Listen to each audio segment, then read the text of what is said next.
بسم اللہ الرحمن الرحیم۔ حضرت داؤد علیہ السلام کی قوم بندر کیسے بنی؟ ایک ایسی قوم جس پر اللہ تبارک و تعالیٰ نے اپنا دردناک عذاب نازل فرمایا اور اس قوم کے تمام لوگوں کو بندر بنا دیا۔ اس قوم کے لوگ کون سا ایسا گناہ کرتے تھے جس کی وجہ سے اللہ تبارک و تعالیٰ نے ان پر دردناک عذاب نازل فرمایا، اور یہ لوگ بندر بننے کے بعد کتنی دیر تک زندہ رہے اور پھر ان کو کس قدر دردناک موت آئی۔ جب یہ لوگ بندر بن گئے تو یہ لوگ اپنے عزیز و کرب کو دیکھ کر ان سے کیا کہا کرتے تھے؟ اور کیا آج کے دور میں پائے جانے والے بندر اسی قوم کی نسل میں سے ہیں؟ ان تمام تر سوالات کے جوابات قرآن و حدیث کی روشنی میں آج کی اس ویڈیو میں ہم آپ کو بتائیں گے، لہٰذا آپ سے گزارش ہے کہ ہماری اس ویڈیو کو اینڈ تک ضرور دیکھیے گا۔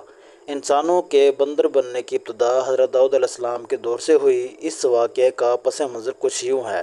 حضرت داؤد علیہ السلام اور ان کی قوم سمندر کے کنارے ایلا نامی گاؤں میں رہتے تھے اور ان کی تعداد 70,000 کے قریب تھی۔ یہ قوم بڑی ہی خوشحال تھی اور اللہ تبارک و تعالیٰ کی فرمانبردار قوم تھی۔ اس قوم کو اللہ تعالیٰ نے بے شمار نعمتوں سے نوازا تھا۔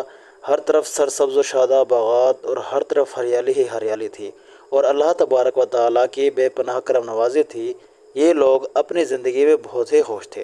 حضرت داؤد علیہ السلام کی قوم چونکہ سمندر کے کنارے رہتی تھی تو اللہ تبارک و تعالیٰ کا ان پر یہ خاص کرم تھا کہ سمندر کے اس کنارے پر بے پناہ مچھلیاں آتی تھیں جن کا یہ لوگ کاروبار کرتے تھے اور بہت ہی خوشحال والی زندگی گزارتے تھے۔ جب یہ قوم اللہ تبارک و تعالیٰ کی نعمتوں کی وجہ سے خوشحال ہو گئی تو اللہ تبارک و تعالیٰ کی نافرمانی پر اتر آئی اور طرح طرح کے گناہوں کے اندر مبتلا ہو گئی۔ اور پھر ایک دن اللہ تبارک و تعالیٰ نے اس قوم کا امتحان لینے کا ارادہ کیا اور حضرت داؤد علیہ السلام کو وحی بھیجی کہ اپنی قوم سے کہہ دیں کہ وہ ہفتے والے دن مچھلی کا شکار کرنا بند کر دیں۔ اس طرح اللہ تبارک و تعالیٰ نے حضرت داؤد علیہ السلام کی قوم پر ہفتے والے دن مچھلیوں کا شکار کرنا حرام کر دیا اور پھر یہاں سے اس قوم کی بربادی شروع ہو گئی۔ حضرت داؤد علیہ السلام نے اپنی قوم کو بتایا کہ اللہ تبارک و تعالیٰ نے ہفتے والے دن مچھلیوں کے شکار کو حرام قرار دے دیا ہے، تو وہ لوگ بہت ہی زیادہ پریشان ہو گئے اور ساری قوم سر جوڑ کر بیٹھ گئی، کیونکہ ہفتے کا دن ہی وہ دن تھا جس دن مچھلیاں وافر مقدار میں آتی تھیں اور خود بخود کنارے پر آ جاتی تھیں، اور باقی دن ایسے تھے کہ بہت کم اور نہ ہونے کے برابر مچھلیاں پکڑی جاتی تھیں۔ اس قوم کا گزر بسر چونکہ مچھلیوں کے شکار پر تھا، اس وجہ سے اللہ تبارک و تعالیٰ کا یہ حکم سن کر یہ قوم پریشان ہو گئی۔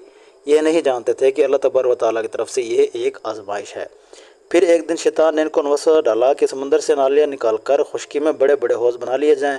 جب ہفتے والے دن مچھلیاں آئیں گی تو وہ نالیوں سے ہو کر ان بڑے بڑے حوضوں میں آ جائیں گی اور اس طرح پھر ان نالیوں کا منہ بند کر دیا جائے اور پھر اگلے دن یعنی اتوار والے دن ان کو پکڑ لیا جائے۔ شیطان نے اس قوم کے لوگوں کو ورغلایا کہ اس طرح ہم ہفتے والے دن شکار سے بھی بچ جائیں گے اور مچھلیاں بھی ہاتھ آ جائیں گی اور وہ بھی پکڑی جائیں گی۔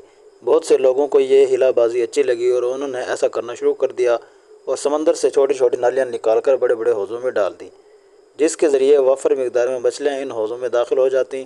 اس قوم کے بدبخت لوگوں کو شیطان کا یہ ہیلا بہت پسند آیا، لیکن اس قوم نے یہ نہ سوچا کہ جب مچھلیاں سمندر میں حوض میں آ کر قید ہو گئی تو پھر مچھلیوں کا شکار ہی ہو گیا، اس لیے یہ شکار بھی ہفتے والے دن ہی قرار پایا جو اللہ تبارک و تعالیٰ نے حرام قرار دیا تھا۔ اس موقع پر یہودیوں کو 3 گروہ تھے۔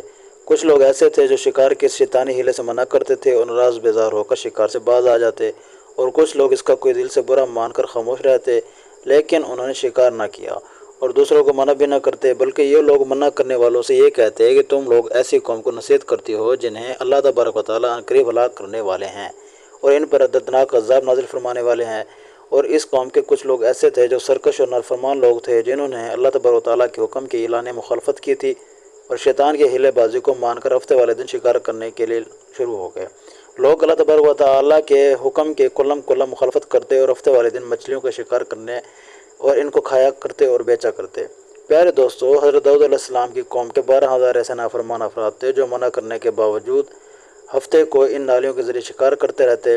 حضرت داؤد علیہ السلام نے ان 12,000 نافرمانوں کو اللہ تبارک و تعالیٰ کی عذاب سے ڈرایا کہ وہ اللہ تبارک و تعالیٰ کی اس نافرمانی سے باز آ جائیں، لیکن وہ لوگ باز نہ آئے اور کھلا شکار کرنے لگے۔ چنانچہ وہ لوگ جو اس بات کو برا مانتے تھے، ان لوگوں نے اپنے اور ان نافرمانوں کے درمیان ایک دیوار کھڑی کر دی جس کی ایک طرف وہ 12,000 نافرمان رہتے اور دوسری طرف وہ لوگ جو شکار سے باز رہتے۔ حضرت داؤد علیہ السلام نے اپنی اس قوم کے نافرمان کو بارہا منایا اور سمجھایا کہ یہ لوگ جو آپ لوگ کر رہے ہو یہ فرمانی ہے اللہ تعالیٰ کی، اور اسی طرح اللہ تبارک و تعالیٰ کی نافرمانی کرتے رہے اور شکار کرتے رہے۔ پھر ایک دن حضرت داؤد علیہ السلام نے غضبناک ہو کر شکار کرنے والوں پر لعنت فرما دی۔ اس کا اثر یہ ہوا کہ ایک دن خطا کاروں میں سے کوئی بھی اپنے گھر سے باہر نہ نکلا، کیونکہ وہ بندر بن چکے تھے۔ یہ منظر دیکھ کر کچھ لوگ ان کی دیواروں پر چڑھ گئے تاکہ معلوم ہو سکے کہ وہ لوگ کس حال میں ہیں۔ جب لوگ ان کا دروازہ کھول کر ان کے گھر میں داخل ہوئے تو دیکھا کہ ان لوگوں کے چہرے ان کے گناہوں کی وجہ سے مسخ ہو گئے تھے اور بندر کی شکل اختیار کر گئے تھے، تو وہ بندر اپنے رشتہ داروں کو پہچانتے اور ان کے پاس آ کر ان کے کپڑوں کو سونگنے لگتے اور زاروں قطار روتے، لیکن وہ کچھ بول نہ سکتے تھے۔ ان نافرمان بندر بن جانے والے لوگوں کی تعداد 12,000 تھی۔ ان 12,000 لوگوں نے اللہ تبارک و تعالیٰ کی نافرمانی کی اور اللہ تبارک و تعالیٰ نے ان کو بندر بنا دیا، جس طرح کہ اللہ تبارک و تعالیٰ سورہ بقرہ میں ارشاد فرماتے ہیں، اور بے شک ضرور تمہیں معلوم ہے تم میں کہ وہ جنہوں نے ہفتے میں سرکشی کی تو ہم نے ان سے فرمایا کہ ہو جاؤ بندر، دھتکارے ہوئے۔ اسی طرح حضرت داؤد علیہ السلام کی قوم کے 12,000 نافرمان بندر بن گئے۔ یہ لوگ 3 دن تک زندہ رہے اور اس دوران یہ کچھ نہ کھا سکتے تھے اور نہ ہی پی سکتے تھے، بلکہ یوں ہی بھوکے پیاسے سب کے سب ہلاک ہو گئے اور 3 دن کے اندر سب کے سب مارے گئے۔ اور وہ لوگ جو ان نافرمانوں کو اللہ تبارک و تعالیٰ کی اس نافرمانی سے منع کرتے، اللہ تبارک و تعالیٰ نے ان کو اس عذاب سے سلامت رکھا، اور وہ لوگ جو اس شکار کو برا جان کر خاموش رہتے، اللہ تبارک و تعالیٰ نے ان کو بھی اس عذاب سے سلامت رکھا۔ پیارے دوستو، بات کرتے ہیں کہ آج کے دور میں بندروں میں سے کیا سچائی ہے کہ کوئی بندر ان کے نسل میں سے بھی موجود ہیں، یا آج کے دور میں پائے جانے والے بندر انہی بندروں کی نسل میں سے ہیں؟ اس کے متعلق روایات میں آتا ہے کہ حضرت عبداللہ بن مسعود رضی اللہ تعالیٰ عنہ سے روایت ہے کہ حضور پاک صلی اللہ علیہ وآلہ وسلم سے کسی نے سوال کیا کہ آج کے بندر کیا حضرت داؤد علیہ السلام کی قوم سے ہیں؟ تو حضور نبی کریم رؤوف کریم صلی اللہ علیہ وآلہ وسلم نے ارشاد فرمایا کہ اللہ تبارک و تعالیٰ جس قوم پر عذاب بھیجتے ہیں ان کی شکلوں کو مسخ کر دیتے ہیں، اور اس کے بعد اللہ تبارک و تعالیٰ نے ان لوگوں کو ہلاک کر دیا اور ان کے آگے نسل نہیں بڑھی۔ اس لیے یہ بات غلط ہے کہ کچھ لوگ یہ سوچتے ہیں کہ آج کے بندروں میں بھی حضرت داؤد علیہ السلام کی قوم کے بندر بننے والوں کی نسل موجود ہے۔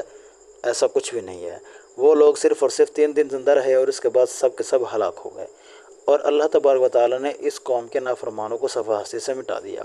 ناظرین گرامی، اللہ تبارک و تعالیٰ سے دعا ہے کہ اپنے نبی کریم صلی اللہ علیہ وآلہ وسلم کی سنتوں پر عمل کرنے اور فرائض کو پورا کرنے کی توفیق عطا فرمائے۔ آمین ثم آمین یا رب العالمین۔